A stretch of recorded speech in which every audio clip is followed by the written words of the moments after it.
সেইকাৰণে কৈছে কলিৰ যুগত সকলো নাৰীৰে ৰাজত্ব চলিব আৰু কলিৰ যুগত এনেকুৱা কিছুমান নাৰী ওলাব কম নে নকম কওঁ কোনেও বেয়া নাপায়তো এওঁলোকে কক কৈছে বা এওঁলোকক কওঁতো কোনেও বেয়া নাপায় তেনেহ'লে শুনক কলিৰ যুগত এনেকুৱা কিছুমান নাৰী ওলাব হেৰি গেলে মানটো হেৰি শুনছিনে হেৰি মই ঘুমাই উঠোতে দেৰি হ'ল নহয় পিছে ৰাতি ভাত খোৱা বাচন কেইখনো থাকিল আৰু হেৰি ইফালে মই বন্ধনৰ মিটিঙকো যাব লাগে ছাৰ আহি পাইছে আপুনি এটা কাম কৰিবচোন মোৰ গা ধোৱা কাপোৰখিনি আপোনাকে কৈ আছো মোৰ দেখি চাই থাকক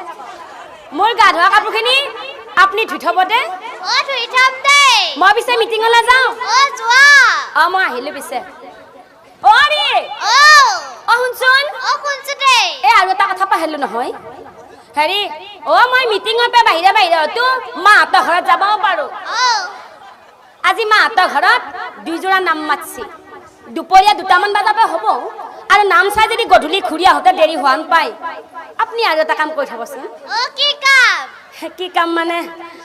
গধূলি হাঁহ ছাগল কেইটা বান্ধিব চোতাল ঘৰখিনি সাৰিব আৰু পাৰে যদি আপুনি ৰাতি ভাত কেইটাও বনাই থব দে মই পিছে আহিলো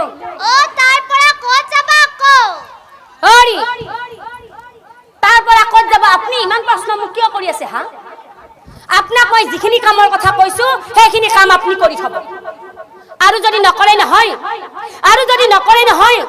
যদি গধূলি ঘূৰি আহি সেইসোপা কাম ময়ে কৰিব লগা হয় নহয় মনত ৰাখিব আপুনি ৰাতিলে আপোনাক মই ভাত খোৱা আম কৰি দিম বাপে কি ক'লে ৰাতিলে আপোনাক মই ভাত খোৱা আম কৰি দিম কোনে দম দিলে মাইকীটোই কাক দিলে মতাটো আৰু মতাটোই কি ভাবে জানে না মতাটোই ভাবে কি তিৰিটো গধূলিলে আহি সেইসোপা দমৰা কাজিয়া লাগি মৰাতকে তাই কোৱা কামখিনি কৰি ফেলে মই আজৰি হৈ বহি থাকাই ভাল নহ'লে ৰাতিলে কথা বিষম আছে কল্যাণে তিৰি মতে গেল আৰু আজিকালি এনেকুৱা কিছুমান নাৰী ওলাব হেৰি শুনছিনে আপোনাক মই এটা বহুত দিনৰ পৰা কথা কম বুলি ভাবি আছিলো কোৱা সুবিধা পোৱা নাই এফালে মাৰেও ঘৰত থাকে আজি পিছে আপোনাৰ মাৰেও ঘৰত নাই কিন্তু কথাটো কম বেয়া নাপোৱা হেৰি খং নকৰো বুলি কওক তেনেহ'লে শুনকচোন বাবুৰে মাইনাৰে আৰু আপোনাৰে মোৰে ভাত কেইটা আমি বেলেগকে খাব নোৱাৰো নে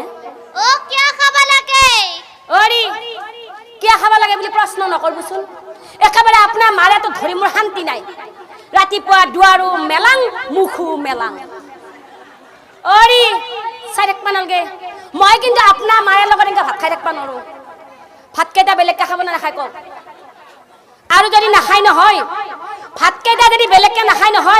নহয় আপুনি মাৰে লগত থাকব নহয় আপুনি মোৰ লগত থাকব কাৰ লগত থাকব কওক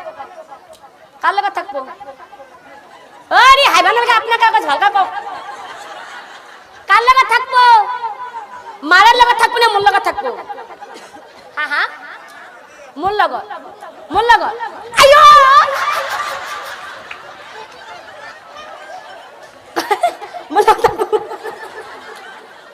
কলে নে তোমাৰ লগত থাকিম বুলি আৰু তোমাৰ লগত থাকিম বুলি কওঁতে আহিল নে তিৰিটোৰ কথা মতে ভাত কেইটাও বেলেগকে খাবলৈ শ্ৰদ্ধাৰ নাম ধৰ্মী ৰাইজ কথাখিনি মই এইকাৰণেই দাঙি ধৰিছোঁ যে বৰ্তমান সমাজত চলি থকা ঘটনা আপোনালোকে কোনেও বেয়া নাপাব এতিয়া চাওক আমি নিজৰ সুখৰ বাবে তেওঁলোকক মাক বাপেকৰ পৰা কাঢ়ি আনিছোঁ কাইলৈ যে মোৰ ল'ৰা ছোৱালী ডাঙৰ হৈ মোক তেনেকুৱা নকৰিব কিবা মানে আছে আমাকো কৰিব নহয় জানো সেইকাৰণে মই কৈছোঁ মই এইটো কথা এইকাৰণেই ক'ব বিচাৰিছোঁ যে আমাৰ মাইকী মানুহখিনি অন্তত নিজৰ স্বামী কেইজনত হাতৰ আঙুলিৰ মূৰত নচুৱাবলৈ চেষ্টা নকৰিব মনত ৰাখিব স্বামী কেইজনে হৈছে আমাৰ জীৱনৰ অলংকাৰ যেতিয়ালৈ স্বামী কেইজন জীয়াই থাকিব তেতিয়ালৈ কিন্তু আমি মাইকী মানুহখিনিয়ে সমাজত দৃঢ়তাৰে থিয় হৈ থাকিম আৰু যেতিয়াই স্বামীজন আমাৰ জীৱনৰ পৰা নোহোৱা হৈ যাব নোহোৱাগিলাকে হয়তো অনুভৱ কৰিছে যেতিয়াই স্বামীজন আমাৰ জীৱনৰ পৰা নোহোৱা হৈ যাব তেতিয়াই কিন্তু আমাৰ মাইকী মানুহৰ জীৱনত একোৱেই নাই সেইকাৰণে অন্তত মই আপোনালোকক হাতজোৰ কৰি কৈছো যে হয় শাস্ত্ৰত কৈছে যে কলিৰ যুগত নাৰীৰ কথা মতে পুৰুষে সদায় উঠা বহা কৰিব কিন্তু মই আপোনালোকক হাতজোৰ কৰিছো আপোনালোকে অন্তত সেই কামটো নকৰিব বুজি পালে পালে নে নাই সকল 2 নম্বৰ প্ৰশ্ন উত্তৰ বুজি পালে তেতিয়াহলে এতিয়া কও 3 নম্বৰ প্ৰশ্নটো কি আছিল अब पार्बने कोनबा 3 नम्बर प्रश्न तो की आছিলে हां হয় ओ दादा মই আকো কি ভাবছিলো গম পাইছ না মই ভাবছিলো বাপ্পাকে 2 নম্বৰ প্ৰশ্ন উত্তৰ দি থাকোতে এওঁলোকা 3 নম্বৰটো পাইল পিছে বেলেগ বস্তু হয় মানছো কিন্তু 3 নম্বৰ প্ৰশ্নটো আছিলে যে সিংহ দুটাই শিয়ালটো গাড়ীত উঠাই টানি টানি লৈ গৈ আছিল আৰু মাজে মাজে সেই সিংহ দুটাই শিয়ালটো প্ৰভু প্ৰভু বুলি প্ৰণামো জনাই গৈছে নহয় জানো তেনেহলে 3 নম্বৰ প্ৰশ্নৰ উত্তৰটি শুনক নাম ধৰ্মী সুধিগণ এই কথা মই কোৱা নাই শাস্ত্ৰই কৈছে সকলিৰ যুগত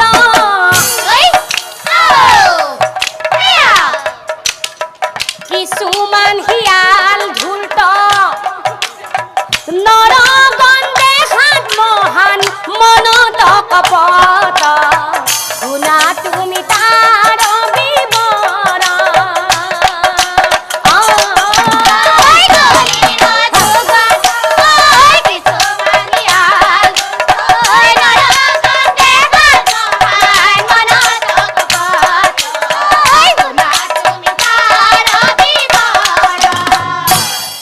গতিকে কলিৰ যুগত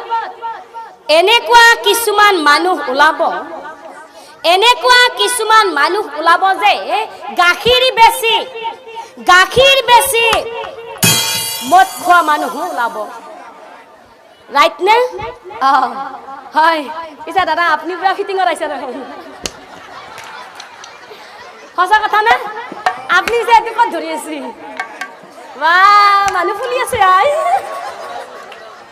একো নহয় দে খাব লাগে ন সেইকাৰণে কৈছে কলিৰ যুগত এনেকুৱা কিছুমান মানুহ ওলাব গাখীৰ বেছি মদ খোৱা মানুহ ওলাব একদম ধুনীয়াকে ৰাতিপুৱাই ধুতি কুটাই হওক নাইবা পেন চাটেই হওক পিন্ধি এখন অনুষ্ঠানলৈ গুচি গৈছে আৰু ৰাতিপুৱা যিজন মানুহ ঘৰৰ পৰা গুচি গৈছিলে গধূলি কিন্তু ঘূৰি আহোঁতে সেই মানুহজন আৰু মানুহজন হৈ অহা নাই একদম পুৰা খাই লৈ আহি আছে হাদিনাৰ পোহাৰ হাৰাং সং আই নানে আই তো দিলীপ নেকি আই আজি हम लोग पड़ी में तमाम मारी दिलो आए माकुनी अपनी আজি মোক গেলা খুৱাই দিয়া নাই দুনিয়া গেলা খুৱাই দি মোক পাগলা কৰিছে আই মাকুনি এ মৰিল না আছে আই মা কালি ও মোৰ নাম মা কালী নহয় মাকনি হে হেখনি পৰাবে তাইক মই মাকনি মাকনি কৰি আছো তাই কানেৰি সোমোৱা নাই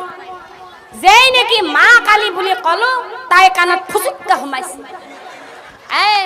এনে নকয় তিৰি মানুহৰ জাত মানে হাৰামন বেঙুন বুলি আই মা কালী ও মাকনি হেই কিবা এটা আই আই আই এখন দেখোন বেড়া হওয়ায় দরজাখন কোন ফালি আসিলাই বা ধোয়া ধোয়া দেখা পাইছো আজি এওঁৰ লগত পৰি তামাম মাৰি দিলো নহয় ৰাস্তা কোনটো চিনি পোৱা নাই হেৰা বদেকা বদেকা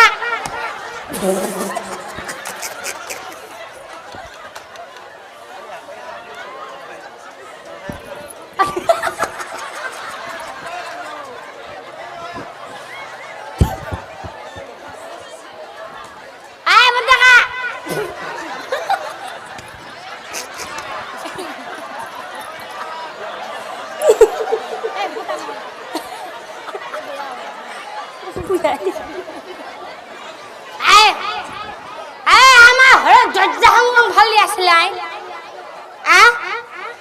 আমাৰ ঘৰত দৰ্জা সংগম ভালি আছিল আপনি কেজনী এখন এখন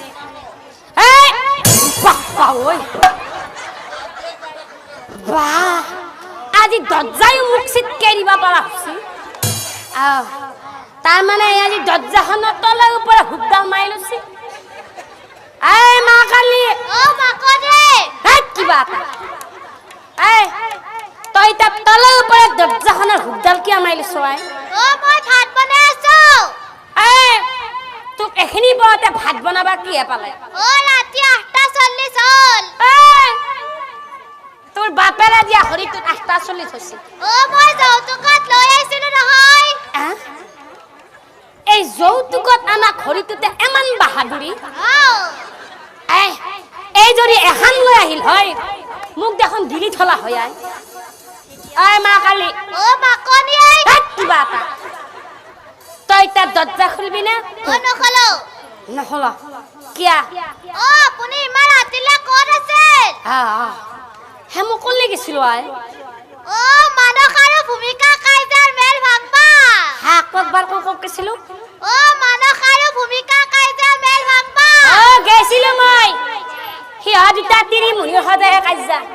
পিছে মই এনেই যা নাই এটো দিছে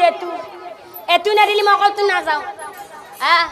মই ইহঁতৰ তিৰিমুনিৰ কাজ্যা ভাঙবা গেছো তাতে তোৰ কি হ'ল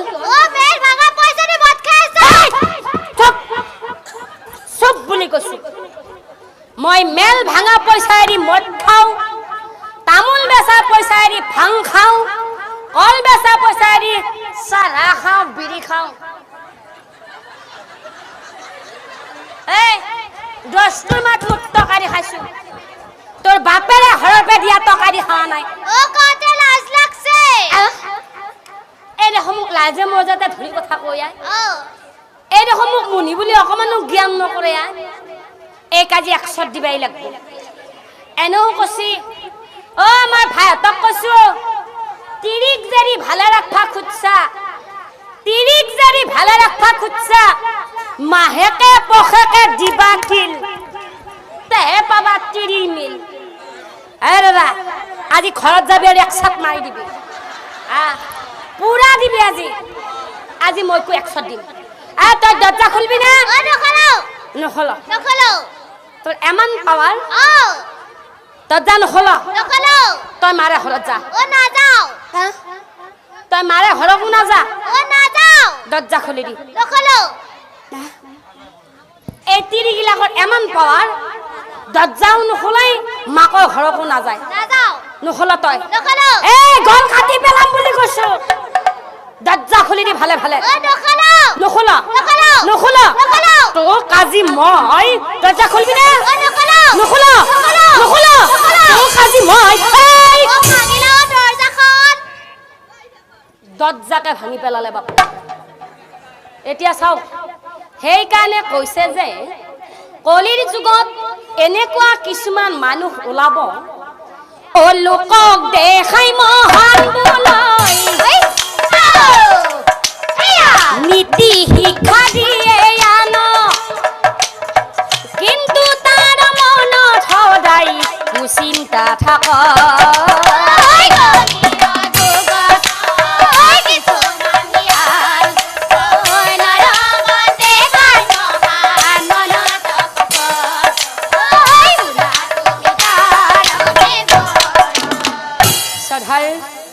নাম ধৰ্মী সুধি গ'ল আপোনালোকে নিশ্চয় 3 নম্বৰ প্ৰশ্নৰ উত্তৰটি বুজি পালে ইয়াত হয়তো আৰু মই বেলেগকৈ বুজাই ক'ব নালাগে বুজি পাইছে এতিয়া চাওক কথা শুনি কাল কলিৰ মহাচিন্তা হলা কৃষ্ণৰ চৰণে ধৰি হয়ে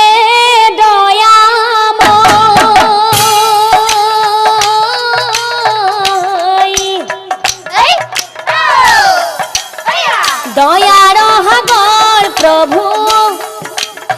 চৰণে শৰণ লৈলো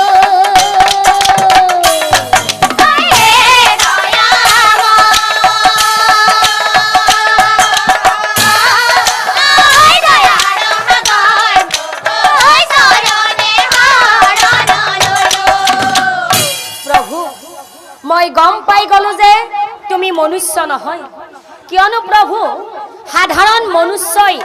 এই তিনিটা প্ৰশ্নৰ উত্তৰ কেতিয়াও দিব নোৱাৰে গতিকে প্ৰভু মই গম পাই গলো যে তুমি মনুষ্য নহয় জানিলো তুমি